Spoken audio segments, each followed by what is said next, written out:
Hi, and welcome to today's webinar. Thank you for joining us. I'm Karolina Lells from inRiver, and together with me I have Christina from Regin and Madeleine from Cypoint. inRiver is a product information SaaS company founded in Sweden. Today we have 700 customers across the globe, and we help our customers to turn product information into strategic assets. And today we're here to talk about Regin and Regin's PIM journey, and also product information's role in the customer experience. So, Christina, can you tell me a bit about yourself and about Regin? Yes, I can. Hi. Hi. Regin is a company that focuses on building automation. We develop and produce and also sell devices to help maintain a nice indoor climate. Regin was founded about 75 years ago. It's a Swedish company. And you can find us in Europe and also in Asia. My role at Regin is to be the system administrator of the inRiver PIM. And I help different stakeholders with support, workflows, and make sure that the product information is correct in the system. Great. Looking forward to hear more. Okay, Madeleine, so what will you share with us today? I hope to share some practical advice around implementing a PIM and also complicating Christina here, because we have done the PIM journey together. So hopefully I have some practical things to do. I'm sure. So, going back to you, Christina, can you tell us a bit of how you sell your products today? We sell our products quite traditionally. It's classic sales, B2B, and also different exhibitions where our print catalog is quite central. We also have an e-commerce to help our customers even more with buying our products. And talking about e-commerce, maybe you can tell us a bit more on how you work with e-commerce today. I will try my best. We have a site, of course, e-commerce it's open 24/7, but it's not like when you buy things from us, you want a bit more than just buy a thing. You want some support, help choosing the right solution, and to have the best possible products for your project. So that's what we give our customers as well. So maybe you can tell a bit more also how you work with customers that work on larger projects. When you are a customer, it's not often that you just buy one product. You buy for a whole project. And to make sure that you have all the correct product information, you can save your order in a project. And through that project, you can access all the relevant product information. And you can also reuse that order and adapt it for the next project as well. So that's a great help. Yeah, interesting. And I understand product information is central to support your e-commerce then. So can you tell us a bit about how it works internally? And I mean, how it impacts the customer experience and time to market as well, maybe. Yeah, of course. A time to market with product information in a modern PIM, there is hardly any time to market. It's an immediate accessibility for the customer. As soon as we add our products and make them available on the web, everything is available also for the client, for the customer. So that's a great gain for the customer to make sure that they have the correct information, the most accurate information. And internally, I know you mentioned to me before about this one source of truth. And and that's really central. With a PIM, to have all the product information in one system, and use that system as a single source, it makes the information reliable, and also secure. So we can be sure that we present the correct information, and the client can be sure that they have the correct information. Yep. And if I can add there, also for the internal sales, that they can be sure that they present the right information to the customer. Exactly. Not only maybe in the history of having old PDF documents and so forth. Today they can pick it out from the system at any time, and so they can be sure that they actually present the actual product information. Yeah. So you've been working a lot with the processes internally as well. So you've done a real good job there. Great. Okay, so in the last year, you implemented inRiver PIM. We're so excited about that. So, but how did you come up with the decision to initially to replace your old PIM? What was the reasons for that? Oh, the wonderful reasons. We had a PIM, but it was quite old. It was not flexible, or not flexible enough for us, for our needs. And at the end, it was also unsupported, which can be a quite big risk. If anything happens, the information is gone. And we didn't want that. We have so much product information, and we needed a new system that could meet our needs. Being flexible, being supported, and that could be adapted to our needs. Yeah, interesting. And how can you, or maybe you could describe a bit more on how inRiver PIM supports your process today? Well, in the system, you can have different roles, and you can also use the system for the workflow. So you can have the system as a part of the process.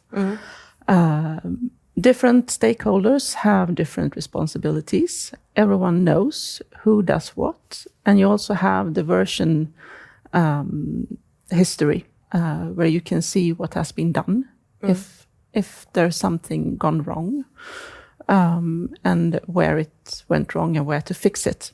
And also the one that is responsible for each product is the one that signs off before anything is published onto the web. So we have a clear responsibility. We have gained efficiency, and also we know that we have the accurate information. Sounds great. Can you give an example of a process that is supported by PIM? Yeah, for example, when we have a new product with several articles, the product owner has the overall responsibility of the information, but it's not the product owner that adds information. But he or she signs off, controls, makes sure it is correct. And also, firstly, signs off the English, the master language. And then also signs off if there are translations, signs off on images, signs off on documents. So there is, a clear responsibility process there until we publish. So it's really good. It's really nice to know who does what. Yeah, I think that's a really good example. Thanks for sharing. I think you also mentioned catalogs being an important channel for you. Yes, it is indeed. Yeah. as I mentioned before, we are quite. It's a traditional sales environment. Yeah. And a printed catalog is needed. We are trying to be more digital, and we are getting there, but we still need a printed catalog. And with the print module that we have implemented now as well, this process of making a catalog will be much easier than before. Yeah. Was a lot of manual work before, maybe? It was. We more or less started from scratch each year. And we had to sit down with all of the product owners. It took a lot of time. We put a lot of time into desktop publishing, as well as proofreading rounds and manual updating both catalog and our old PIM. And there are discrepancies, as it is when you have manual work. Yeah. Now with the new PIM and the print module and easy catalog, we have a direct connection from the product information directly to the end product, the catalog. So it's also a way of when there are updates in the PIM, it reflects in the catalog, and you can sign off if you want to accept the changes or not. Yeah. Seems like a great improvement. It is. We will gain a lot of time, and it will be a lot more efficient.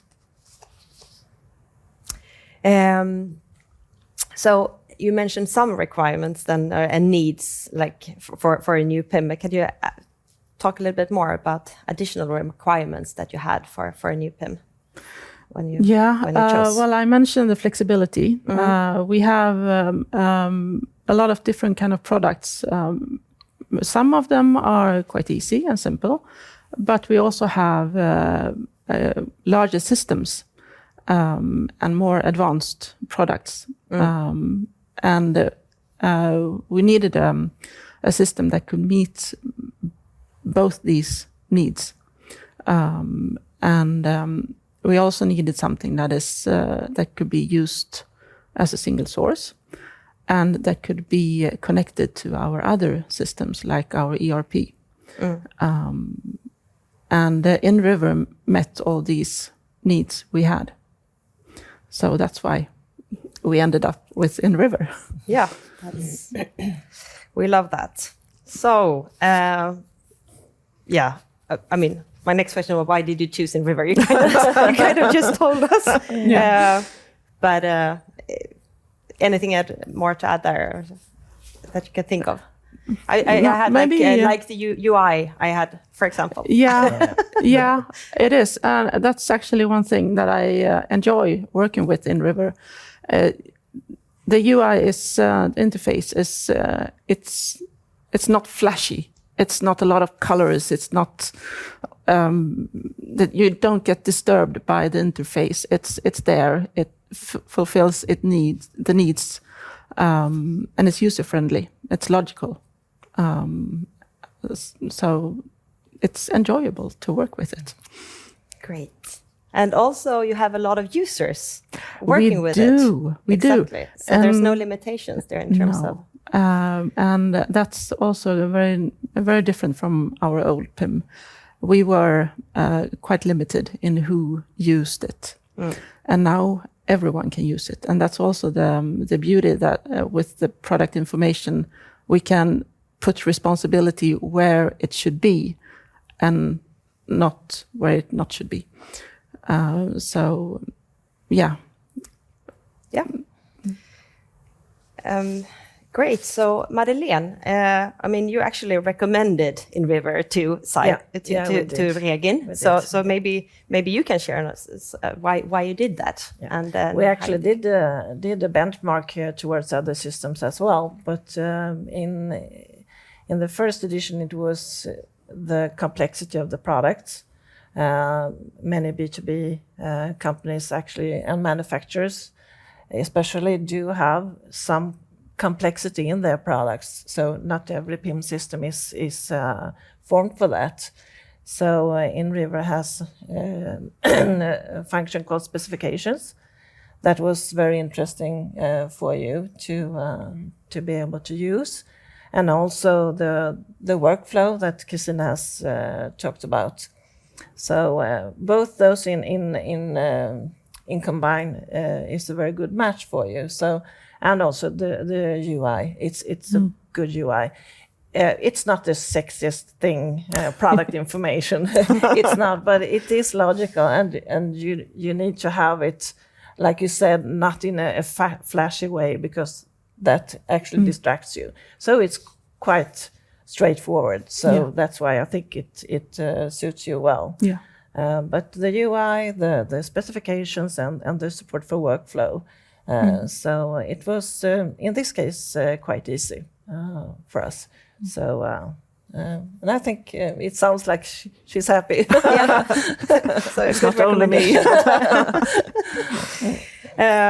Okay, so then I'm curious, and I think many in the audience here are curious to hear your advice for others that are looking for implementing a PIM. It will take time. It's something I learned. But advice: make sure you do a proper pre-study, not only externally but also internally. What are the actual needs? Not how you work today. What are the needs?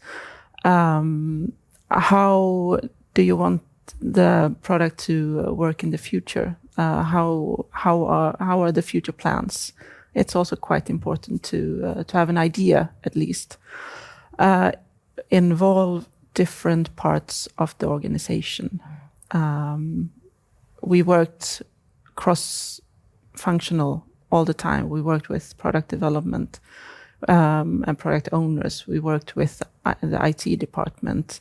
We also had our sellers, the sales personnel, a bit involved.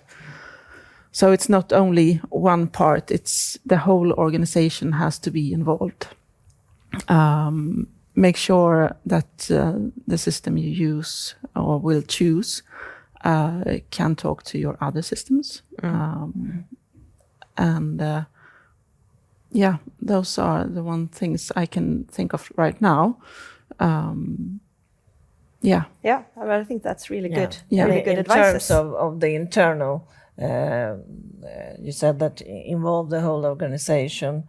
Make sure that everyone has their say and also has their buy-in, because I think when you start with the PIM product, you can easily see that the people like you, that have that role, documentation, and are very specific details about the product information, but also in the end it's supported to increase the sales and to increase the customer experience, to increase the sale. So the sales department also have to buy in, even if they won't be the first users, but they will very much benefit from it. So it's a total all over organization. It's a lot of stakeholders, and that's why we talk about this, all these different touch points. That it's interesting. And Madeleine, you have a vast experience here on how to leverage the power of product information as part of this wider digitalization strategy.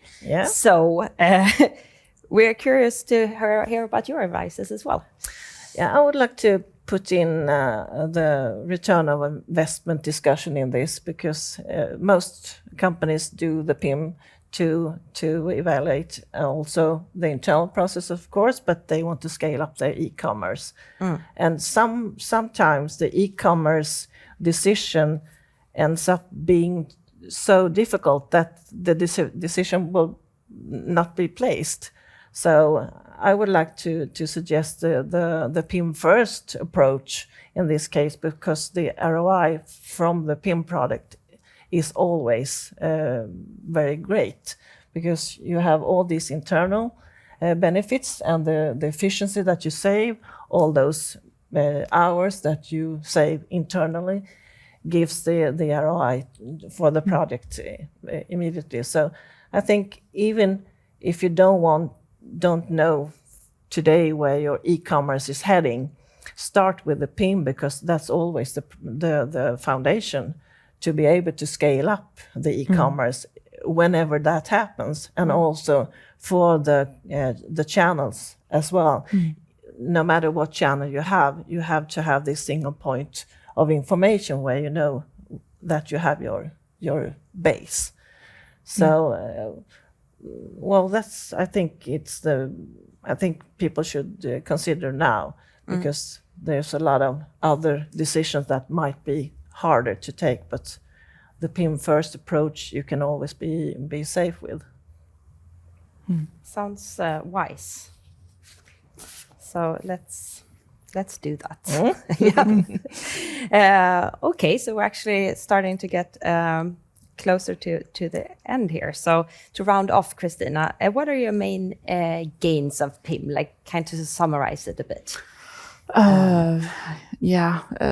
A single source of product information is one of the gains, that we have. One place for the information. Also that we can work more efficiently. Yeah, thank you. And we can involve more people in the work of the product information. We have, with the ERP connected, we can also be sure of the product life cycle. So we don't have to update in different systems manually. The ERP makes sure that the product is active or discontinued. And we can trust that information, and therefore we can also trust that what we send out to the web is accurate in that sense. Okay. Is there any other gains that you can think of that or things that we didn't bring up earlier here that you would like to mention? I'm sure there are, of course, but some things could be repeated as well. I think also the big gains here is the security and the confidence that the product information information is correct, and the big upsale that has. So and also touched upon it a little bit, but shorter time to market is also something that we discussed. Of course. Yeah. It is. Is improved. All right. I think then that we kind of sum it up like that. I think it was very insightful. I hope you also think so, that watched it. And thank you so much, Christina, for sharing your experience and learnings. Thank you for having me. And also to you, Madeleine, thank you so much. Thank you. And if there are anyone in the audience that have questions, then please reach out, send them to us, and we will make sure that everybody that watch this will get all the answers. So please share them with us. And I would like to thank you for tuning in. And again, thank you, and have a great day. Thank you. Thank you.